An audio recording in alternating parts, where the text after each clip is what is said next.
আসসালামু আলাইকুম দর্শক, আশা করি সকল ভালো আছেন। তো আজকের ভিডিওতে আমি আপনাদেরকে কিছু খারাপ খারাপ কথা বলবো। আসলে কথা খারাপ না, কিন্তু আপনাদের অনেকের কাছে মনে হইতে পারে যে এগুলা নীতি নৈতিকতা বহির্ভূত। হ্যাঁ, তবে আসলে বাস্তবতা এরকমই। হ্যাঁ, চরম সত্যটা এরকমই। আমি যেরকম বলবো, আপনারা যারা কৃষি কাজ করেন, বিভিন্ন প্রোডাক্ট উৎপাদন করেন বা ফসল উৎপাদন করে যে বাজারে বিক্রি করেন, এটাও কিন্তু এক প্রকারের ব্যবসা। হ্যাঁ, তো দুনিয়ার সকল ব্যবসারই সিক্রেট থাকে, ব্যবসার একটা গোপন রহস্য বা বিষয় থাকে, যেটার উপর ভর করে ওই ব্যবসার গ্রোথ হয় বা অন্যদের থেকে ওই সিক্রেট বিষয়টাই ওই ব্যবসাকে আলাদা করে বা আলাদাভাবে কাস্টমারদের কাছে প্রেজেন্ট করে। তাহলে আপনি যে ব্যবসায়ী, আপনি যে কৃষি উদ্যোক্তা, উৎপাদন করতেছেন বা কৃষি কাজের সাথে জড়িত আছেন, আপনার সিক্রেটটা কি? আপনার গোপন রহস্য কি ব্যবসার? আপনার কি কোনো গোপন কিছু আছে? আসেন আরেকটু সহজভাবে বুঝি। আপনার এলাকায় দেখবেন যে যে ঝালমুড়ি বিক্রি করে, ওই ঝালমুড়ি যখন সে মাখায়, মাখানোর মধ্যে দেখবেন যে একটা মশলা দেয়। হ্যাঁ, আপনি যা জিজ্ঞেস করবেন যে মামা এই মশলা কি কি দিয়ে বানাইছেন, দেখবেন যে বলবে না, বলবে যে এটা সিক্রেট মশলা, সিক্রেট রেসিপি। আপনি যদি কোনো একটা বিরিয়ানির দোকানে যান, কাচ্চি ডাইন, কাচ্চি ভাই, সুলতান ডাইন, এগুলাতে যান, ওরা কি কি মশলা দিয়ে ওগুলা রান্না বান্না করতেছে ওরা আপনাকে বলবে না, বলবে যে এটা হচ্ছে সিক্রেট রেসিপি। অথবা কি কি দিয়ে রান্না করতেছে সেটা বললেও কোন অনুপাতে রান্না করতেছে সেটা আপনাকে বলবে না। মানে কোন প্রোডাক্টটা কোন অনুপাতে দিতেছে, এটা যদি সে বলে দেয় তাহলে কি হবে? এই ঝালমুড়িয়ালা বা বিরিয়ানির ব্যবসায়ী যারা আছে এরা যদি এটা বলে দেয়, তাহলে আপনি একই থিওরি বা একই প্রোডাক্ট একই রকম ভাবে অ্যাপ্লাই করবেন এবং আপনি তার প্রতিযোগী হয়ে যাবেন। যখন আপনি তার প্রতিযোগী হয়ে যাবেন, আপনার তার মতো করে এই প্রোডাক্ট বা তার মতো করে সার্ভিস দিবেন, তখন কিন্তু মানুষ হচ্ছে আহ, তখন আপনি কিন্তু তার প্রতিযোগী হয়ে গেলেন। হ্যাঁ, এখন আপনি তাদেরকে কি বলবেন? আপনার ওই এলাকার ওই ঝালমুড়ি এলাকায় কি বলবেন? যে এই লোকটা তো ভালো না, এ খারাপ, এ তার সিক্রেট মশলার কথা আমাকে বলতেছে না। বা ওই সুলতানস ডাইনে যে আপনি কি বলবেন? সুলতানস ডাইন হচ্ছে একটা বিরিয়ানির তৈরি করে একটা রেস্টুরেন্ট আর কি, অনেকে হয়তো চিনবেন না। তো হচ্ছে তাদেরকে কি আপনি বলবেন যে এরা কি দিয়া বিরিয়ানি রান্না করে বিক্রি করতেছে, ব্যবসা করতেছে, এটা বলতেছে না, এ তো খারাপ লোক? আপনি কি সেটা বলবেন? অথবা ধরেন যে বিশ্বের একটা বড় কোম্পানি আছে, যে হচ্ছে আপনার এরোপ্লেন তৈরি করে, অথবা সফটওয়্যার তৈরি করে, অথবা যে কোনো একটা প্রোডাক্ট তৈরি করে, যেটার কিছু হিডেন বিষয় আছে বা গোপন কিছু বিষয় আছে, যেগুলা তারা প্রকাশ করে না, বা ওই তথ্যগুলা আপনার সবার কাছে নাই। সবার কাছে যদি থাকে তাহলে তো সবাই ওই জিনিসগুলা বানাইতে পারবে।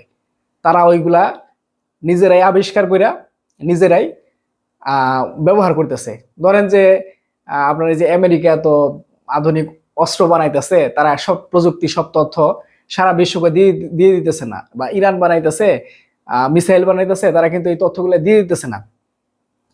এরা দিতেছে না বলেই এদের নিজেদের যে সিক্রেট বিষয়গুলা, নিজেদের তথ্যগুলা, নিজেদের জ্ঞানগুলা নিজেদের কাছে শুধু রাখতেছে। এই জন্য এরা অন্য অন্য দেশের থেকে আলাদা। হ্যাঁ, অন্য দেশের সাথে এদের পার্থক্য, তাদের এই জ্ঞান ভান্ডার বা তথ্যের যে তাদের একটা আহ, ভান্ডার আছে, সেটা তাদের আছে কিন্তু অন্যদের নাই। এই জিনিসটাই অন্য দেশের থেকে তাদের মধ্যে একটা পার্থক্য তৈরি করছে, এবং এইটার উপর ভর করেই তারা শক্তিশালী রাষ্ট্রে পরিণত হয়েছে।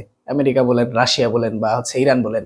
এখন তারা আপনাকে এই জিনিসগুলা শেয়ার করতেছে না। তারা কিভাবে মিসাইল বানাইলো, কিভাবে আহ পঞ্চম প্রজন্মের আহ ফাইটার জেট বানাইলো, এইগুলো আপনার সাথে শেয়ার করতেছে না। এখন আপনি কি বলবেন যে এই ইরান তো আমাকে মিসাইলের, আমাদের দেশকে বা বিশ্বের অন্যান্য দেশকে মিসাইলের যে ফর্মুলা সেটা দিতেছে না, ইরান ভালো না খারাপ?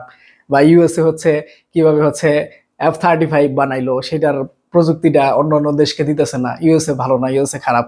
আপনি কি এগুলো বলবেন? বা এগুলো কোনো ভ্যালু আছে? এই সমস্ত কথার নাই, কোনো ভ্যালু নাই। হ্যাঁ, কারণ তারা সেটা আবিষ্কার করছে, সেটা তাদের ইন্টেলেকচুয়াল বিষয়, বা হচ্ছে তাদের নিজস্ব আহ, প্রযুক্তি বা জ্ঞান ভান্ডার, সেটা সে চাইলে দিতে পারে, না চাইলে না দিতে পারে। কিন্তু আমি যে জায়গাতে ছিলাম এতক্ষণ আলোচনায়, যে এই যে এই সমস্ত বিষয়গুলা আপনি যদি ব্যবসার মধ্যে নিয়ে আসেন বা হচ্ছে ব্যবসার এই বিষয়গুলো যদি চিন্তা করেন, যে প্রত্যেকটা ব্যবসায় বা প্রত্যেকটা বিষয়ে যেটা অন্য সকল বিষয়ের থেকে একটা বিষয়কে বা একটা ব্যক্তিকে বা একটা রাষ্ট্রকে আলাদাভাবে প্রেজেন্ট করে বা তার সফলতার চূড়ায় নিয়ে যায়, সেটা ম্যাক্সিমাম ক্ষেত্রেই গোপন থাকে বা সিক্রেট থাকে। কিন্তু আপনি আপনি কৃষক, আপনি যে কৃষি কাজ করতেছেন বা আপনি যে কৃষি ব্যবসার সাথে জড়িত আছেন, আপনার এখানে কি কোনো সিক্রেট আছে? আপনি যে কৃষি কাজ করেন সেটার মধ্যে কি কোনো সিক্রেট আছে? এখন মনে হয় অনেকের মাথায় কথাটা ঢোকে নাই। আমি আপনাদেরকে এইটাই বলতে চাইতেছি যে আপনি কৃষি কাজ করেন বলেই এত বেশি উদার হয়েন না যে আপনি যা কিছু পারেন, যা কিছু জানেন বা আপনি যে থিওরিতে বা যেইভাবে সফল হন, সকল কিছু আপনার সবাইকে জানাই দিতে হবে। হ্যাঁ, সবাইকে জানাই দিতে হবে, সবাইকে বলে দিতে হবে আমি কৃষি কাজ করি। আমি কি করলাম, একটা ফেসবুক পেজ খুললাম বা ইউটিউব চ্যানেল খুললাম, বা হচ্ছে আমি আমার নিজের আইডি থেকে, ফেসবুক আইডি থেকে আমি কি করতেছি না করতেছি প্রতিনিয়ত ভিডিও দিয়ে দিয়া ফেসবুক ইউটিউব ভরে ফেললাম।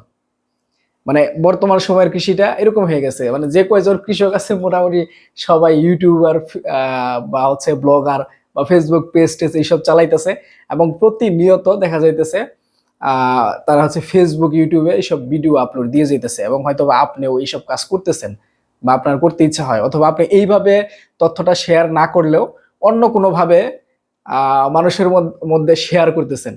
আমার কথা শুনে হয়তো বা আপনি আমাকে ভাববেন যে এই লোকটা তো খারাপ লোক, ভালো না, ভালো চাইতেছে না।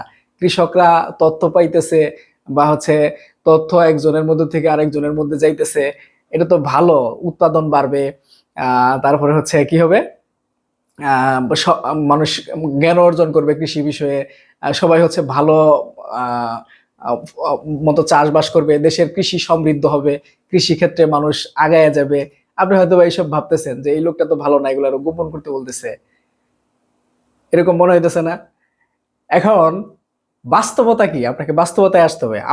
আপনি এরকম যেরকম মনে করতেছেন যে এই আলোচনাটা ভালো না, আমি এরকম মনে করতেছি এই আলোচনাটা ভালো না, কিন্তু দুনিয়ার বাস্তবতার কথা যদি আপনি চিন্তা করেন, তাহলে কিন্তু এই আলোচনাটা ভালো। কেন ভালো? আগে ঘর তবে পর। আপনি যদি নিজে ভালো না থাকেন, অন্যকে ভালো রাখতে পারবেন না। হ্যাঁ, আপনি যখন নিজে ভালো হইতে চাবেন বা ভালো অবস্থানে যাইতে চাবেন, তখন আপনার ব্যবসার কিছু সিক্রেট থাকতে হবে। আপনার অন্যের উপকার করলে নিজের ক্ষতি হয় না এমন যা যা আছে, আপনি সেগুলা মানুষকে বুদ্ধি দেন, পরামর্শ দেন, সেবা করেন, ভালো পরামর্শ দেন। কিন্তু আপনি ওই মানে প্রচার করতে করতে বা হচ্ছে এমন পর্যায়ে চলে যায় না যে আপনার ব্যবসার কোনো সিক্রেট না থাকে বা আপনার সফলতার কোনো সিক্রেট না থাকে। হ্যাঁ, আমি আসলে এইটা বুঝাইতে চাইতেছি, আমাকে ভুল বুঝার কিছু নাই। কৃষির যে সমস্ত তথ্য আছে এগুলা অ্যাভেলেবল হোক, এগুলা সব মানুষ পাক, সবাই জানুক, যাতে করে কৃষকরা খুব সহজেই চাষবাসের বিষয়ের তথ্যগুলা সংগ্রহ করতে পারে এবং তারা চাষ করতে পারে। এটার খারাপ দিক কি জানেন? যখন হচ্ছে আপনি কোনো কিছু করে সফল হইতেছেন, সেটা বারবার প্রচার করতেছেন, বা হচ্ছে আপনি কোনো কিছু আহ এমন ভাবে দেখাইলেন যে অমুক কাজ করে অমুক এত এত পরিমাণে সফলতা অর্জন করছে বা এত টাকা কামাইছে, তো আপনাকে দেখে আপনার এলাকায় অথবা সারা দেশে মানুষ ওই সমস্ত কাজগুলাই করে। ধরেন কোনো এক এলাকায় একজন শশা চাষ করে অথবা রকমেলন চাষ করে 10 লাখ টাকা লাভ করছে, অথবা পেঁপে চাষ করে 30 লাখ বা 20 লাখ টাকা লাভ করছে, দেখা যাবে যে ওই এলাকায় সব জমিতে শুধু ওই ফসলই করবে, অথবা সারা বাংলাদেশে যারা যারা এই তথ্যটা পাইছে সবাই ওই ফসলই করতেছে। ফলে কি হবে, পরের বছর যখন আপনি আবার ওই ফসলটা চাষ করবেন, তখন কিন্তু আর ওরকম বাজার পাবেন না, কারণ আপনার অনেক প্রতিযোগী অলরেডি মাঠে আইসা যাবে। এজন্য আপনি যা করতেছেন সেই বিষয়টার তথ্য এতটুকু পরিমাণেই প্রকাশ করেন যতটুকু করলে আপনার কোনো ক্ষতি হবে না। আর আমি যেটা বললাম যে আপনার সফলতার একটা মূল মন্ত্র থাকতে হবে এবং সেটা সিক্রেট রাখতে হবে। আপনি যদি সবকিছু খোলাসা করে দেন, প্রকাশ করে দেন, সবাই যখন জাইনা যাবে তখন কিন্তু আপনি আর পারবেন না, কুলায় উঠতে পারবেন না, সবাই আপনার প্রতিযোগী হয়ে যাবে। তো এইটা আলোচনার বিষয় ছিল। ভালো থাকবেন। আসসালামু আলাইকুম।